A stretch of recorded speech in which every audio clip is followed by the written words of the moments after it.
Ang masusunod lang naman sa budget, 2 tao lang. 'Di ba?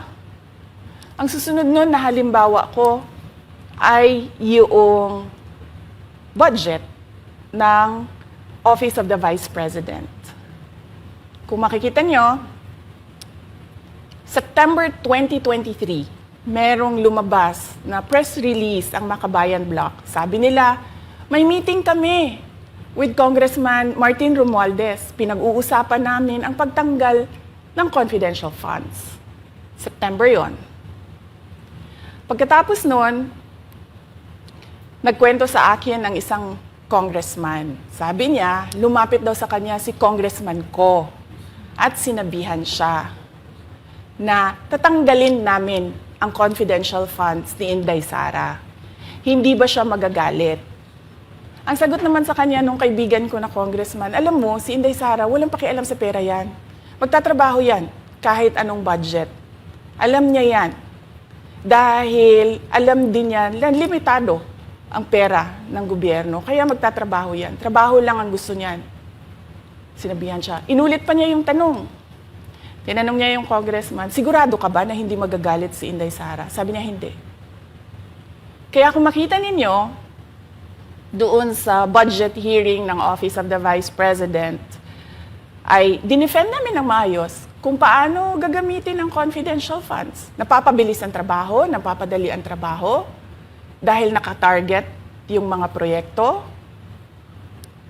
Pero pagkatapos nung plenary namin sa House, ay kaagad na lumabas, di ba? Walang 2 oras lumabas ang statement ni Congressman Zaldico. Ano sabi niya? Unanimous decision ng party leaders under the leadership of Congressman Martin Romualdez, tatanggalin namin ang confidential funds. At para hindi halata na inaatake nila ako, tinanggalan din nila yung mga iba pang mga departments ng kanilang confidential funds. So nakikita nyo, bumulong ang Makabayan Bloc kay Martin Romualdez. At dahil sa kagustuhan ni Martin Romualdez na hindi siya atakihin, at dahil sa gusto niyang suportahan ang Makabayan at ang NPA, nakinig siya. At ang ginawa niya, tanggalin yung budget. Alam na nila kung anong gagawin nila bago pa kami pumunta sa plenary ng House. Hindi ko alam yon. Kasi nasabihan na lang ako nung kaibigan kong congressman pagkatapos na. Nung nakita ko na nagsabi si Zaldico, tanggalin niya ang confidential funds ng Office of the Vice President. So doon ko na lang naintindihan na aatake sila gamit ang confidential funds.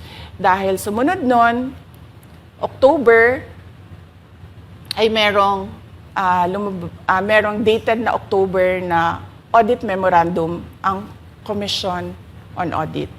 Tapos meron silang October 3 na audit memorandum ang Commission on Audit. So sunod-sunod yun, nakita mo. Naglabas ng press release ang Makabayan, nag-defend kami ng budget namin, nagsalita si Zaldico, lumabas ang mga AOM ng COA, September, October. Kaya yan din yung rason. Nung nakita na namin at na-confirm namin doon sa audit memorandum ng COA na ito na yon, confirmation ng pag-atake. Kasi hindi pa kami confirm doon sa unang tanggalin namin yung confidential funds sa OVP. Ang confirmation namin, noong nagba-budget hearing sila, at doon sa budget hearing, tinatanong nila, may AOM na ba? May AOM na ba? At nakita namin lumabas na. Yun yung confirmation namin na ito yung pag-atake. Kaya nung 4th quarter ng 2023, hindi na ginamit ng Office of the Vice President at ng Department of Education ang confidential funds. Kasi sabi ko sa kanila, kahit gaanong tamang gamit natin dyan, gagawan nila ng mali yan. Bubutasin nila yan at aatakihin tayo gamit ang confidential funds. At ang patutuo nito, kung makita ninyo, noong House hearing, noong August 27, 90% ng mga tanong, confidential funds. Kahit na 2024 at 2025, wala ng confidential funds ang Office of the Vice President. So yan yung explanation ko, mahabang explanation ko. Bakit pa tayo mag-question and answer? Para atakihin ninyo ako? Tapos, alam naman nating lahat. Congressman Zaldico, Congressman Martin Romualdez lang ang nagdidesisyon sa budget ng bayan. Oo, doon sa budget hearing na nangyari noong August 27, nakita nyo na, meron na silang nakahandang PowerPoint presentation, meron na silang nakahandang audiovisual presentation, meron na silang nakahanda na script na binabasa, at yung isa pa nga na congresswoman na sabi niya, wala akong panahon. Basta mahaba ito. Hindi ko mabasa letter per letter. Pero kung makita mo, may nakahanda siya na mga sagot sa mga sinabi namin sa Commission on Audit. Legal points na sinabi namin sa Commission on Audit. Bakit napakadelikado ng ginagawa na kinukuha ang mga dokumento ng hindi tapos at hindi final na audit. So kung makita mo, ganun yun, nakahanda sila. Makikita natin na let's stick to our plan at atakihin natin ito siya.